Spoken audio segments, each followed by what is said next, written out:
आज मैं आपको कुछ ऐसी बातें बताने वाला हूं जो आपके धन में वृद्धि करने वाली हैं और मैरिड लाइफ को भी सुखमय बनाने वाली हैं। ऐसी आपको क्या चीज़ें देनी है अपने धर्म पत्नी को जिनके देने मात्र से ही आपके जीवन में खुशहाली आना शुरू हो जाए। और ये उपाय उन लोगों के लिए बेहद कारगर सिद्ध होगा जो लोग कहीं ना कहीं अपनी मैरिड लाइफ से परेशान हैं या फिर धन की समस्याएं उनके जीवन में अक्सर बनी रहती हैं। नमस्कार दोस्तों, मैं सुभाष शर्मा चंडीगढ़ से लाल किताब के ज्ञान में आपका स्वागत करता हूं। दोस्तों, जैसा कि हम जानते हैं धर्म पत्नी अगर सही है तो सब कुछ सही चलेगा। अगर धर्म पत्नी ही कहीं डिस्टर्ब हो गई या फिर धर्म पत्नी के कारण घर में कोई परेशानी खड़ी हो गई तो सब कुछ अस्त व्यस्त हो जाता है। इसीलिए कहा जाता है धर्म पत्नी को होम मिनिस्टर, कि वो हर तरह से आपके पीछे आपके घर को किस तरह से संभाल के रखती है। अब कारण कई होते हैं। कई बार तो मैरिड लाइफ की प्रॉब्लम होती है, मेजर प्रॉब्लम यानी कि ज़्यादा प्रॉब्लम्स होती हैं। कई बार छुटपुट प्रॉब्लम्स होती हैं, मन मुटाव रहता है, बातचीत बंद रहती है, आपके विचार धर्म पत्नी से विचार ना मिलना, इस तरह की कहीं ना कहीं कंडीशंस रहती हैं। यानी कि एक जो आपके बीच में हस्बैंड वाइफ के बीच में जो एक सुखमय माहौल रहता है वो कहीं ना कहीं डिस्टर्ब रहता है, वो मिसिंग रहता है। और दूसरी तरफ पति कहीं ना कहीं मेहनत करने के बावजूद भी पैसे ना कमा पाए, घर में पैसे जुड़े ना, ये कहीं ना कहीं आपके व्यक्तिगत, अगर हम कहें ये आपके व्यक्तिगत उपाय से और खासकर आपके जीवन साथी से जुड़े हुए उपाय से ही संभव है कि आपके जीवन में वो पैसों की दिक्कतें दूर हों। पैसे आ रहे हैं पर पैसे टिक नहीं रहे हैं, पैसों को लेके कहीं ना कुछ कश्मकश बनी रहती है, ज़रूरतें पूरी नहीं हो रही हैं, आप कहीं ना कहीं उन हिसाब किताब में पिछड़ रहे हो जो आपके पैसों से संबंधित है। आप कमा तो सही रहे हो पर वो पैसा जुड़ नहीं रहा है। एक तो ये आपका पहला काम करेगा कि आपके पैसों से संबंधित जो दिक्कतें हैं उनको सही करेगा। दूसरी तरफ आपकी मैरिड लाइफ में एक सुखमय माहौल बनाने की कोशिश करेगा आपके ज़रिए, कि आप किस तरह से इन उपायों को परफॉर्म करते हो जिससे कि आपकी मैरिड लाइफ अच्छी हो जाए। तीसरी तरफ आपके जीवन में एक खुशी का माहौल रहेगा, आप हर चीज़ों को एंजॉय करोगे, आपके अंदर एक फ्रस्ट्रेशन की भावनाएं दूर होंगी। तो कुल मिला के ये जो उपाय हैं, कुछ वस्तुएं सामग्रियां आपको आदान प्रदान करनी है, उतने मात्र से ही आपके जीवन में सुखमय समय शुरू हो जाएगा। लाल किताब की सभी सामग्री अब आप मेरी व्हाट्सएप कैटलॉग पर आसानी से देख सकते हैं और आप अपने एड्रेस पर मंगवा भी सकते हैं। तो सबसे पहले हम बात करते हैं उस उपाय की जो माताओं बहनों के लिए सबसे ज़्यादा प्रिय है, वो है कॉस्मेटिक्स, साज सज्जा का सामान। अब ये साज सज्जा कॉस्मेटिक्स, अगर ये वस्तुएं, देखिए सभी वस्तुएं तो हस्बैंड नहीं दे सकते हैं, पर वो कुछ वस्तुएं ऐसी दे सकते हैं जिससे कि आपके शुक्र को मजबूती मिले। पहला काम तो आपको क्या करना है, आपको देनी है काजल। किसी भी तरह का काजल आप ले सकते हैं, चाहे वो डिबिया वाला हो, चाहे वो पेंसिल वाला हो, किसी भी तरह का काजल हो, आप अपनी धर्म पत्नी के लिए काजल दीजिए। दूसरा काम करना है इत्र या परफ्यूम या डीओ, किसी भी तरह से खुशबूदार जो लगाया जाता है। अगर खुशबूदार पदार्थ आप अपनी धर्म पत्नी के लिए देते हैं, वो भी अपनी पसंद से देते हैं, तो बहुत बढ़िया। देखिए उसने पसंद किया फिर आपने हाथ से दे दिया, उसमें मज़ा नहीं है। कहते हैं कि सरप्राइज़ जितना एक मन को भाता है उससे बढ़कर कोई चीज़ नहीं है। आप सरप्राइज़ के रूप में दीजिए।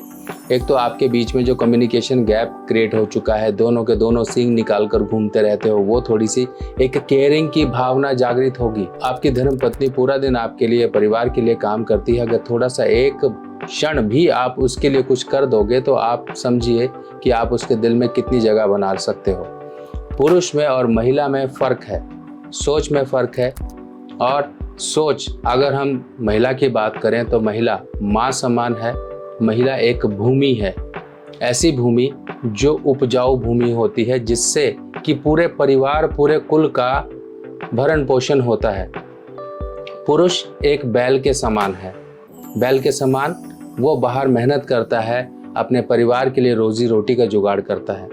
और इसी तरीके से दोनों तरफ, यानी कि ताली दोनों हाथ से बजती है। अगर आप कोई गाड़ी भी चला रहे हो, उस गाड़ी का एक पहिए में हवा कम है, तो समझिए आप उस तरह से गाड़ी नहीं चलेगी जिस तरह से आप सोच रहे हो, ना ही वो रफ्तार होगी, ना ही वो मज़ा आएगा। तो इस तरह से गाड़ी के हिसाब से अपनी जीवन की गाड़ी को भी चलाना समझिए। अब पहली चीज़ तो आप समझ गए काजल, दूसरा एक में आ गया इत्र। इत्र या परफ्यूम या डीओ किसी भी तरह की आप ले सकते हैं। और तीसरी चीज़ आती है, अगर मान लो डीओ परफ्यूम उसको पसंद नहीं है या फिर उसको एलर्जी है, किसी भी तरह से कोई दिक्कत परेशानी है, तो उससे जुड़ी हुई कोई भी चीज़ आप ले सकते हैं। कोई क्रीम ले सकते हैं, कोई कंडीशनर, कोई शैम्पू ले सकते हैं, ये भी एक तरह से वही काम करेगा। अब तीसरी चीज़ जो आपने अपनी वाइफ को देनी है, अपनी वाइफ को देना है आपने मोजोनाइट या फिर डायमंड। अब देखिए डायमंड हर कोई अफोर्ड नहीं कर सकता है, तो इसका तरीका ये है कि आप मोजोनाइट दीजिए। और मोजोनाइट क्यों कहा जा रहा है, ओपल क्यों नहीं कहा जा रहा है, ये भी समझिए। जो जेमस्टोन होते हैं उनकी लाइफ कहीं 2 साल, कहीं 4 साल, कहीं 6 साल इस तरह से होती है। कई लोगों ने ओपल रतन पहन रखा होगा अपनी मध्यमा उंगली में, तो उस ओपल रतन की अगर बनावट को देखें तो पतली चिप की तरह होता है, चिप्स की तरह होता है ये। और इसमें कुछ माइनर क्रैक्स आ जाते हैं जो कि वातावरण के अनुसार उसमें आ जाते हैं। और कोई भी खंडित रत्न हमें नहीं पहनना होता है, इस चीज़ का ध्यान रखिए। खंडित यानी कि वो क्रैक हो गए हैं, उसमें माइनर क्रैक्स आ गए हैं। और एक तो होता है रफ सरफेस, यानी कि उसकी ऊपर से अगर कोई रत्न में थोड़ा बहुत स्क्रैच आ गया तो वो एक तरह से जायज़ है, वो पहन सकते हैं। पर जो ऊपर से नीचे तक कोई इस तरह से स्क्रैच या कोई किसी तरह से कोई आपको दिखता है कि वो चटक गया है, तो ऐसे रत्नों को बिल्कुल मत धारण करिए। और रत्न हद से हद 4 साल, इसके बाद उनको चेंज करते रहिए ताकि उनकी एनर्जी बरकरार रहे। यहीं पर बात आती है डायमंड की। डायमंड अपने आप में इतना हार्ड है जिससे आप कांच भी काट सकते हो, तो डायमंड की लाइफ थोड़ी ज़्यादा होती है। इस तरह से आप डायमंड अगर नहीं पहन सकते तो उसका उपरतन मोजोनाइट पहन सकते हो। जैसा कि आपको देखिए ये फोटो में आपको दिखाई भी दे रहे होंगे। मोजोनाइट 2 तरह से पहना जा सकता है, या तो आप गले में लॉकेट की तरह पहन सकते हो या फिर आप इसे अपनी मध्यमा उंगली में धारण कर सकते हो।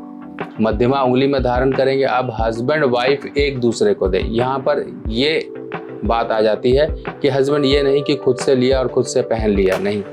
हस्बैंड अपनी वाइफ को उसके लिए लॉकेट या रिंग दे, इसी तरीके से वाइफ के हाथ से लेके वो पहने, या फिर खुद से ही पहना दे तो बहुत बढ़िया है। ये काम करके देखिए। अब ये 3 चीज़ें हो गई जो कि हस्बैंड ने अपनी वाइफ के लिए करनी है। अब चौथी चीज़, हाँ बात तो 3 की हुई थी, चौथी चीज़ क्या है? चौथी चीज़ है प्रेम स्नेह। अगर आप ये बना के रखेंगे, हर एक बातों पर थोड़ा सा कॉम्प्रोमाइज़ करना सीखेंगे, तो बहुत सी चीज़ें आपकी हल हो जाएंगी। वरना मैरिड लाइफ की प्रॉब्लम्स आपके बहुत से जीवन के हिस्सों को ख़राब कर सकती है, और इन सब प्रॉब्लम से बच्चों का जीवन भी खराब होता है, उनके भविष्य पर भी बुरा प्रभाव पड़ता है। तो इन बातों को अपने जीवन में अपनाइए और देखिए किस तरह से आपके द्वारा दी गई चीज़ें। एक चीज़ और हो सकती है, आप अपनी वाइफ को लिपस्टिक देना स्टार्ट करिए, और लिपस्टिक जो होगी ये मंगल के प्रभाव को सही रखेगी। आप अपनी वाइफ को, ये कुछ बातें मैं एडिशनल बता रहा हूँ, अगर आप कर सकते हो तो आप अपनी पसंद के अनुसार इनको भी शामिल कर सकते हो। लिपस्टिक दीजिए और चांदी की डिबिया दीजिए। अगर वो सिंदूर वगैरह लगाती हैं तो चांदी की डिबिया दीजिए। गोल्ड डिबिया भी दे सकते हो, नहीं तो चौकोर डिबिया कहीं से ढूंढिए, चौकोर डिबिया का अरेंजमेंट करिए, उसके अंदर सिंदूर डालकर आप उसे दीजिए।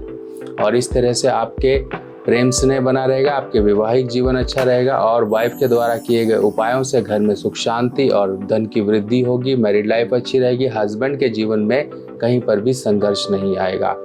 तो दोस्तों आपको कैसी लगी ये जानकारी ज़रूर मुझे कमेंट सेक्शन में बताइएगा। बाकी और जानकारियों के साथ मिलते हैं नई वीडियो में, तब तक के लिए अपने सुभाष भाई को आज्ञा दीजिए। नमस्कार।